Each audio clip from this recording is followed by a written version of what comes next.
Hello and welcome all to yet another exciting session of second edition of APAC Virtual Global Water Management Conclave. The host partners are Ministry of Jal Shakti and National Water Mission, supported by Namami Gange, and also co-host partners are the 4 districts of India. Those are Latur, Bemetara, Dantewara, and Goalpara of Assam. This is the second edition of this prestigious conclave on water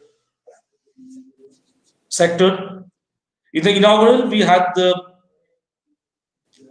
honor of seeing the presence of Sri UP Singh, Secretary Minister of Jal Shakti Government of India, who delivered the keynote address and talked about the importance of groundwater management, demand-side management of water, and how technology innovation can help in the overall way of water management. And he talked about how to make Jal Andolan a Jan Andolan, that is transforming the water movement to a people's movement. He spoke about that.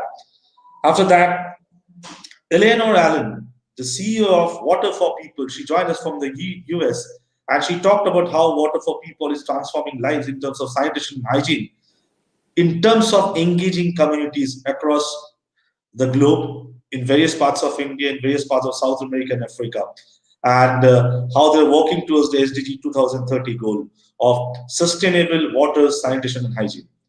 We also had a representation from WaterAid India Head Policy, Mr. V. R. Raman, spoke about the gaps in the policy and implementation of policies, and he talked about how to make those, how to bridge those gaps, especially making the guardians, making the panchayat level officers, panchayat pradhans or district administrative level officers, municipal pradhans, the guardian of water. Respect for water has to be there. He talked about that. Also, he talked about interoperability of data between departments. That can be the way forward for effective water management in the country. After that, we had a session on perspectives from districts on rainwater harvesting, groundwater management, rejuvenation of river and water bodies, challenges and opportunities, and scope of global partnerships. In that session, we had the honor of having Sri G. Ashok Kumar, Additional Secretary and Mission Director, National Water Mission, Minister of Jal Shakti Government of India, who played the role of moderator, also gave an overview of how Ministry of Jal Shakti National Water Mission is working on rainwater harvesting with the Catch the Rain campaign, and how they're trying to create a dialogue and knowledge sharing best practices from various districts through their Catch the Rain campaign and their weekly webinar, which again being jointly organized by APAC and Ministry of Jal Shakti and National Water Mission. In that session, we had the presence of Varnali Deka, Deputy Commissioner from Goalpara of Assam. She gave some very good examples of kind of things have been done in that district in Assam. Mr. Deepak Soni, District Magistrate Director of Dantewara. Again, some unique initiatives there in terms of water management. Also, we had the presentation by Maya Acharya of Netherlands Embassy, who talked about how Netherlands and India can collaborate more on the water sector, especially in the river rejuvenation field. And also Mr. Vijay Kumar from South Asia, the Australian Water Partnership is the South Asia representative. Again, he talked about in which all area India and Australia can collaborate, and in which all area they're already collaborating.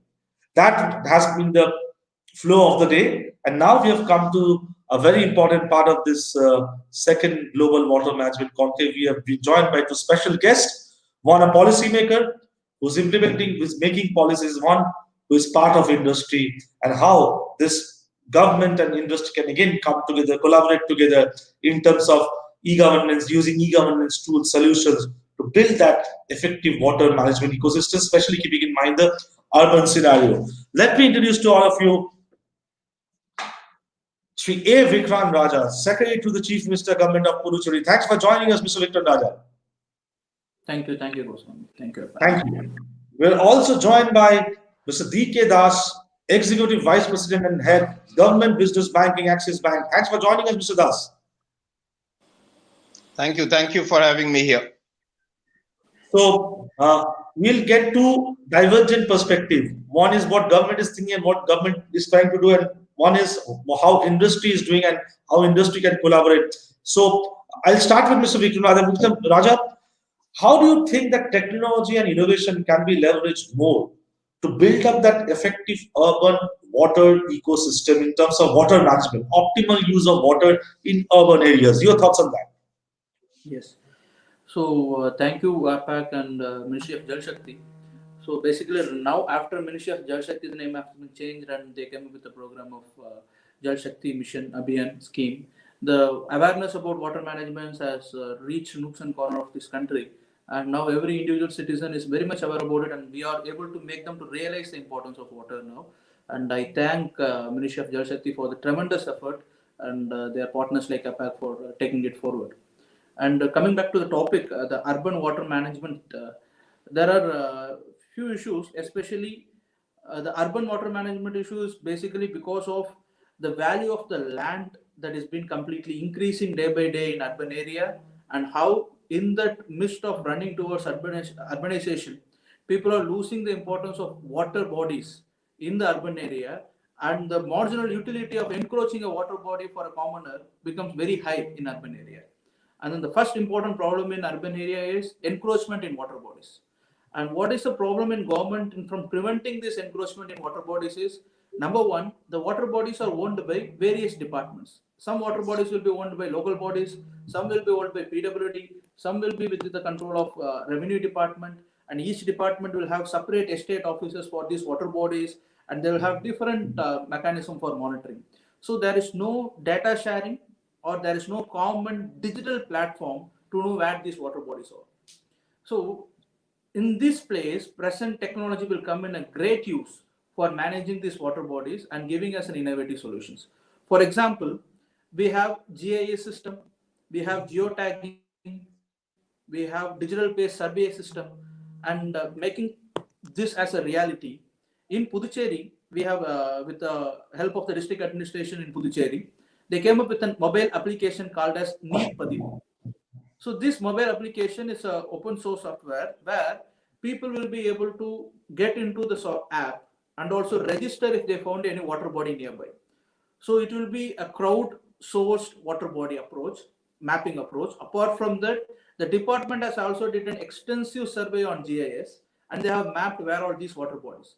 Second thing, what happened was, whenever there is an encroachment in a water body, or whenever they found anyone littering a water body or sewage water being released into water body without any treatment, any individual of Puducherry can take up his mobile, and using this app, they can immediately raise a complaint.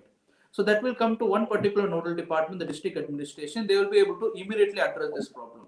So in urban area, as the population is increasing, the capacity of the administration to monitor the population decreases. And with the dynamic growth strategies that is happening, we will be in a much difficult position to provide the services to the public. So here the technological innovation comes in much handy way, because now we are using people as the guardians of the water body. So especially after Jal Shakti Abhiyan has taken place, everyone in the nook and corner is talking about water conservation. Every school is talking about water conservation. So every school going kid has realized the importance of water now. So they can take their dad's mobile phone, they can at any time act as a vigil for the water body. So it's a crowd vigil, public vigil that can act in the water body. And water body management, and especially in urban area. And water body management comes with two types of innovation.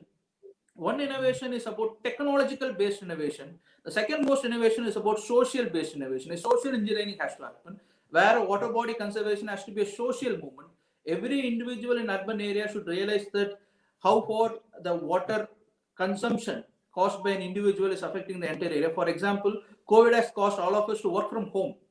Imagine those buildings and the water that would have been spent in those buildings for running an office. Now people are able to work from home, and the total carbon footprint and water footprint for the same activity that was done pre-COVID and post-COVID has shown a great difference now. Now even government and private sector can understand there are millions of ways now. COVID has given us lots of opportunity to learn about the footprint that is causing, the carbon or water footprint that we are causing. So there are many other ways that are available now. So work from home is also a solution for water conservation, and also it reduces the carbon footprint. So apart from that, I am aware about International Center for Clean Water in IIT Madras, run by Professor Pradeep, which is an excellent institution who are working on this clean water technological solutions as well. And the IIT Madras Incubation Center has come up with various innovative technologies, the scientific technologies that will monitor the water flow. So what are the devices that can use for monitor the water flow in the pipeline? How can we regulate the water forces in a pipe with using a small amount of water? How can we give the same force and the effect in cleaning utensils or dresses or whatever purposes it is? This kind of technology will be a scientific technology intervention that will be help us in water conservation in urban area. And second one is sociological based technological innovation, where it must be made into a people's movement. And since now, if we are having a separate app, so if WhatsApp or some other technology that has been used extensively by people, if it is, we are going to bring in that together and we are going to integrate them in water body conservation, then it will be of a breakthrough. So right now we have Google Maps. Simply we can ask people to go and mark water body in their own Google Map. So because it's again a crowd-funded thing, people can go and do it. But unfortunately, we are not able to bring that momentum. So that's why in Puducherry, we came up with this Neer Padivu application. And one interesting factor I would like to bring up here, because you have been saying that in morning session, someone was raising the point of how the data sharing between the departments is not happening in government. For example, under Swachh Bharat mission, every worker in BDO office, block development office, is having a mobile tablet right now in his hand, and he was doing geotagging of toilets. Under MJ Narega, right now we are geotagging the work sites, and we are showing before and after the work has been done. Why can't we use the same trained personals for geotagging all the water bodies in the district? So they can do it in a single day. And once they are going to geotag also, there should be a platform where they could share. So in such cases, district collector office or district administration can act as a nodal agency. So in one side, we have this trained personals in MJ Narega sites. On other sides, the Anganwadi workers with the advent of Poshana Abhiyan, again, they are given a mobile phone and a tablet and an app to use it. So this kind of Nirpadu app can be trained to these Anganwadi workers, and they can act as our warriors in the front line, and then identify all the water bodies using this geotag thing, take a photograph of that, and they can say the present status. So the revenue department, with the help of recently Government of India, has launched an air survey of all the Panchayat Raj, all the villages.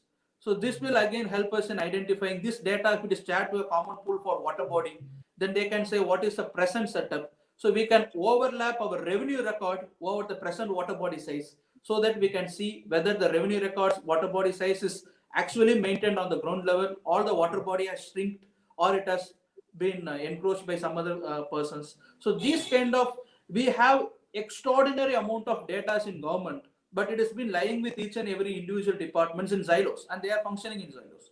So this is where the role of district collector or water ministry comes in, where they will be able to collect all this information. So local body department, Panchayat Raj department, BDO office, revenue department, PWD department, if they come together and work together along with the planning department, and especially in urban area, who has the responsibility of giving permission for the building maps, then it will be a greatest boon for our country in managing water bodies, especially in urban area. So this was few insights that I would like to share. Thank you so much, Mr. A. Vikranth Raja, Secretary to the Honorable Chief Minister of Puducherry, for highlighting a very important part of that, how technology and innovation can be leveraged to transform the water management ecosystem, especially in urban areas, because one of the main problems is the encroachment in water bodies and lack of data sharing. That is a major challenge, and there comes the role of digital interventions. And we also talk about how interoperability of data and interoperability of information within departments can be done by using simple technological tools. And also talked about the social transformation to make urban transformation of water sector in a big way. I'll come to that as well, because I know your works in the Karikal district, if I'm not wrong, as the then district magistrate, and the kind of work you have done. Let me first come to Mr. D.K. Das. D.K. Das, Executive Vice President and Head Government Business Banking, Axis Bank. Some must be thinking, how come a bank is being part of this panel while we're talking about technology for water? I think Mr. Das will be in a better position to talk about how bank can collaborate with government departments when it comes to rendering solutions, digital solutions for water sector. Over to you, Mr. Das. Thank you, Shobik. So I'm not going to go much into the efficacy of what Vikranth has spoken about, how technology brings in the innovation on the water space. What I'm more interested in and what I want to basically talk about is the fact that we all know about the scarcity of water. We all hear about the water table going down, a decrease in the water table or decrease in the flow of the water, or the water that we continue to get has a cascading effect on the various parts in the industry. So where I am coming from, particularly from the banking side, it is on what basis we work with the government in terms of the digital solutions that we provide. I'm quite sorry that Kishore could not make it. HMWSSB is one of my biggest customer. We have just recently gone live in BWSSB too.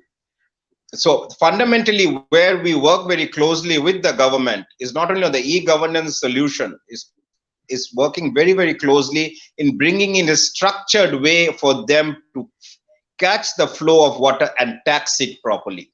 And when I mean tax it properly, I mean get the revenue out of it. Today, when we talk about water table going down and what the scarcity of water, the various technology innovations in terms of keeping the water where it is from that perspective, one of the most important things that we should realize is that we should price water correctly.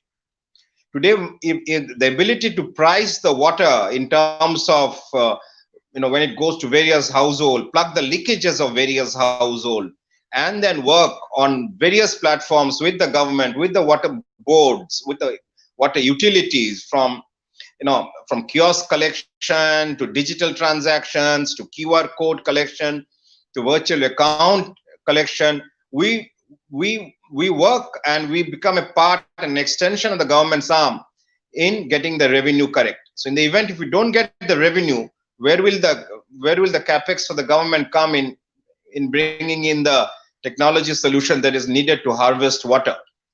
So the role of bank is immense. The role of bank is not only from the side of the, from the deposit part of it, which is basically from the part of a collection in terms of what we can do in terms of getting the revenue right.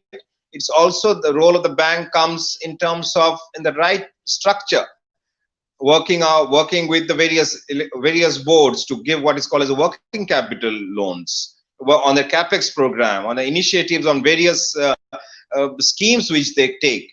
So at the end of it, in the event we don't manage to price the water correctly, what we will end up is that the cost of borrowing starts increasing, and that's where the whole quagmire starts. The cascading effect happens. So on one side, you need to have the efficiency, which has to be drilled down with the various boards and the various utility sectors of the water bodies or the water municipalities or wherever it is, to ensure that the collection happens properly. And that's where we come in. In order for the collection to happen properly, the government must price water correct. I'm strongly of the opinion that currently today, the way we are pricing the water in terms of how we distribute it, at least in basic large metro towns and all, is not right at all. We need to be much more stringent about it. This is one. And second is, we have on the advances side work with the various bodies to see where we as a bank we can we necessarily bring in all our tools in terms of an loan program, various initiatives on the advances side, which would fundamentally help them build up the capex, which they then can plow it back to technology and innovation. So it's a cycle which keeps on happening, and this cycle, one of the main movers of the cycle is actually a bank, and that's where we come in. A very important point raised by you. You're talking about pricing of water and collection.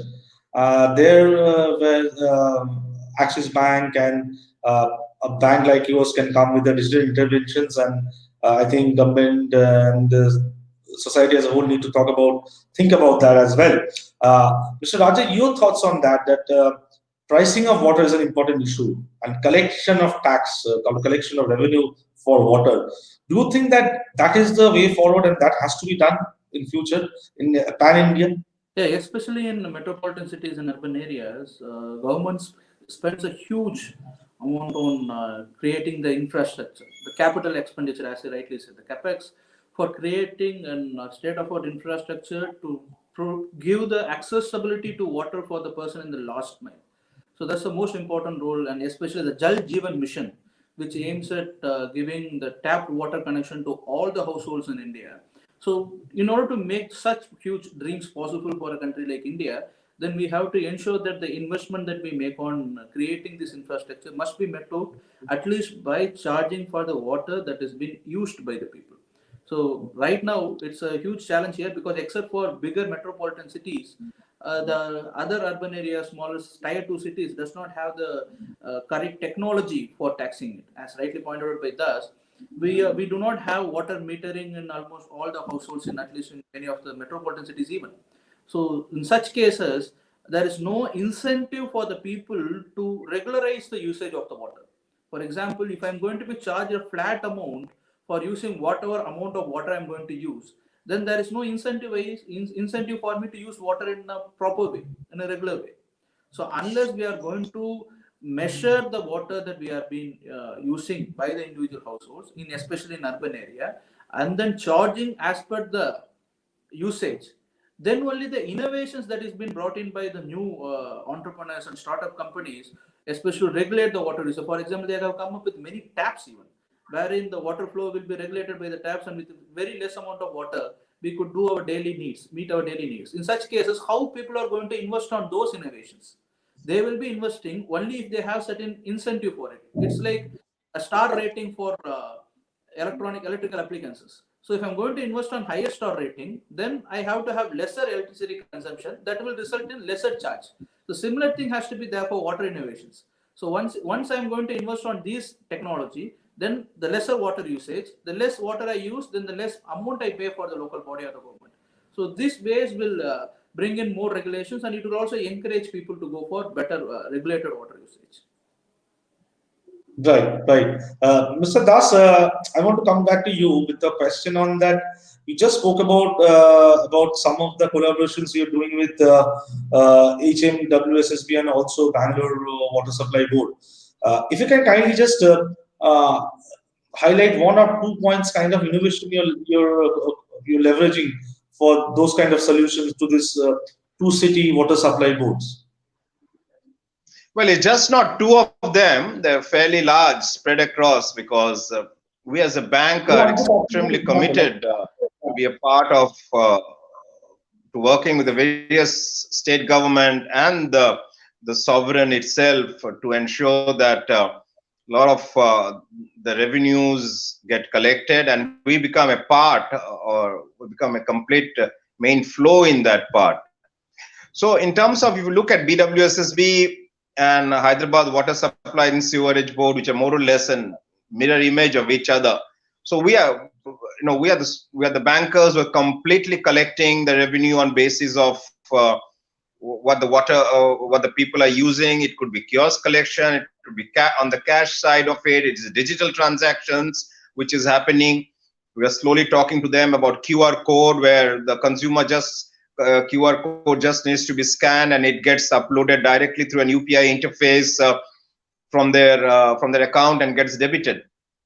So again, today, as the country moves ahead, and then when you have situation like your C-class cities or B-class cities, that you call it, slowly and slowly getting more and more integrated into the mainstream, you will have this as a situation where technology today, if you're using it in a very IT savvy place like Bangalore, will almost be the same in terms of the same platform you will continue to use in a place like Bhubaneswar, Puducherry, it could be even Uttarakhand somewhere. So technology as a platform is the base now. What we need to improve upon is on the delivery side. So hence the efficiency and the efficacy of the government in finding out the leakages where is there. because for me, one of the most key driver in terms of bringing in technology innovation is to be a part with the government in working that the revenue stream gets tapped. If there's a loss in the revenue side of the government, to some effect, it's a loss in the revenue side from our side too. Not only in the bank, it's also from the various organizations who will be working with the utility service provider. Because at the end of the day, the capex is going to get hurt, and then the wherewithal of them to invest in technology gets limited. So it's completely ruthlessly working on the efficiency of delivery, finding out more and more ways of stopping leakages, pricing the price right. And one of the other key things which I look forward, and is something which I have we are started to talk, is to ensure that why flat pricing? Have a dynamic pricing where you are priced, where the billing is done on basis of the usage of water. This is something which should be, and in fact I am forgetting the name of the state, or I don't know whether it's Jaipur or somebody who's already already started this as a part of the project. We have the smart city initiatives, where, and part of the smart city initiatives, a lot of smart water meters and all are supposed to get integrated along with the system. So those are some of the things where, as the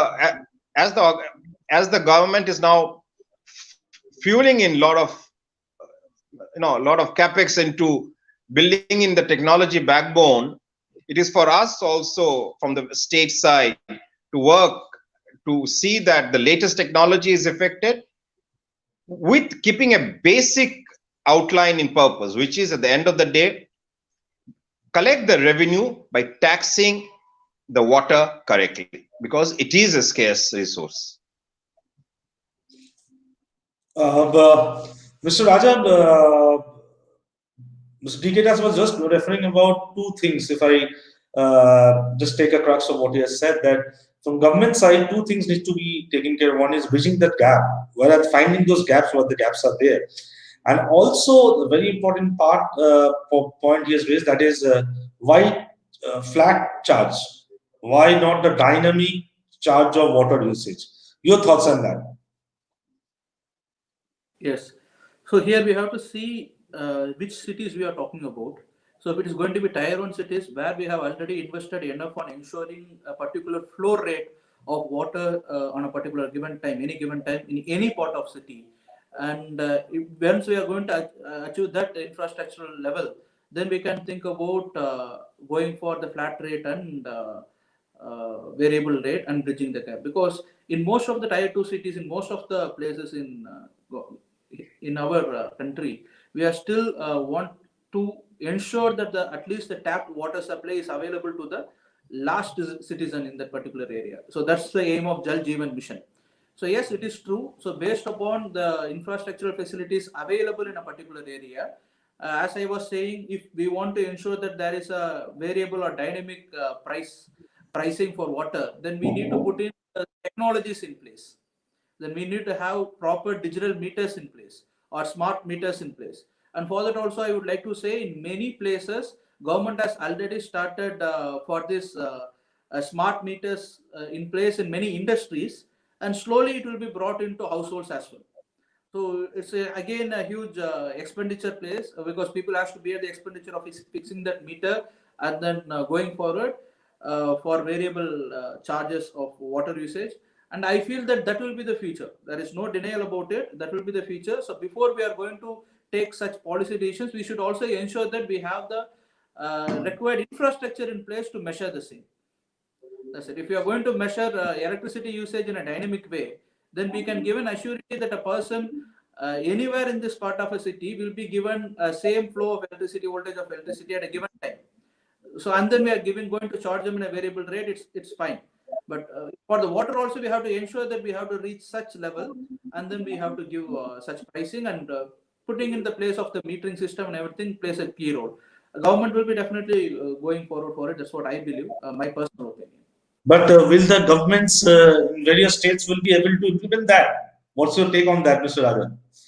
Yes, sir. So, basically what happens was, right now, people have started realizing that the natural resources are not for free, and definitely we have to pay for those natural resources in order to live our life in a better way. And recently we are also seeing that people, by investing on air purifiers, who thought that people will be investing on air purifiers before 5 years back in this country, especially in many other places apart from Delhi, leaving aside Delhi, in many other cities in this country, they never thought air purifier will be one of the most sold products. Now we are getting into pay for air, to purify our air. And we could see many are being selling oxygen in cans. So when such things are happening, people will be realizing that if they want good water, then they have to spend for it. At the same time, it's not about just the flow of the water. It's not about just the infrastructure putting in place. Government should also increase their service providing by ensuring the quality of the water they are providing. So can we give the once government can give an assurance that for electricity we are going for variable rating and we are going for all those things, because we can give an assurance that at any given time the voltage drop will not be there and the power cut will not be there. And the water, we have to give the similar kind of assurance on suspended particulate matter and also on heavy metals and also on other parameters that indicates the quality of the water. Government will be working on those things, and once that such parameters are achieved, we can go for that. Right. But I'll come to Mr. Das, but before that, I want to ask Vikranth Raja. Mr. Das was talking about the kind of things they're looking from government side. But if I reverse it, what as a policymaker are your expectations from an organization like Axis Bank or other banks who are into providing a lot of digital solutions? What do you think in which all are areas which are untapped yet where government and industry can collaborate more? Your thoughts on that? Yes, industries, especially the technological wise only, once they are going to come up with meters. If I'm going to say that, if that's what saying about charging on waters and other, how they are going to regulate it, how they're going to do it. They're all focusing on generic solutions like UPI and QR codes, which are been most generic solutions. So they can give state-specific solutions, how they can go for variable charging in those things, user ID-based login solutions, where a user ID is being tagged to particular smart meter provided by the industry, and then the smart meter can measure the total amount of water that is being used by the user, an automated bill generation. Those integrated solution will be pretty much useful from the industry side and the banking side. And as we are saying that from industries, we are expecting only innovative, cheaper technologies. So that can be useful for making people to use the tapped water in the best possible way. Mr. Das, your thoughts on that?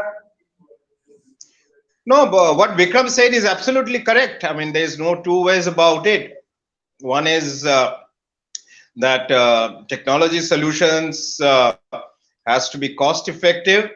It has to fundamentally be something which can be actually be executed at a mass level, just not at a class level in Midtown Bangalore or Midtown Hyderabad, for example.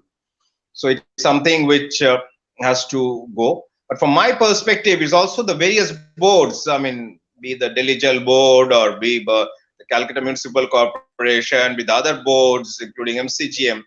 The efficiency in terms of how you need to understand how and where the water today is heading and what we need to do in terms of building in various technologies. I mean, technology could be in terms of even big data and analytics. It could be something which you could have, like BWSSB is using IBM big data solutions for providing their entire, in terms of secured solution, in terms of understanding which water table is going where, or the flow in terms of where it is going. So today in terms of hence, where if you want to really hold on, forget replenishing, hold on to the water table currently as to what it is currently now, technology innovation is a must. Technology supply is a must, whether it is cheap or whether it is something it's absolutely market driven. But the fact remains is, at the same time, the industry, be it on the banking side and be it on the service provider, technology service provider side, has to work very closely with the water boards, like they've started working with the electricity boards in terms of bringing in a complete efficiency in terms of the distribution there. I mean, I remember in the electricity boards about 7, 8 years back, a program called APDRP, which is an Accelerated Power Development Reform Program, was started across the country. I mean, it did take a lot of time, but it did get to a situation where the billing got completely overall in terms of the transmission, various transmission organizations which the state has. The transformers moved into smart transformers. The meters that we have in our individual houses are moved into complete smart meters. I mean, you have a handle terminal, and then bills are generated spot. Same way in the water supply. I mean, if it is happening in some parts in the country, in some pockets, it is time that we move it downstream across complete pan India. And that for me is something which I'm personally very much interested to see, and from our banking side also to see, and at least our bank to see that it does, and this gives us an opportunity also to be a part of that growth.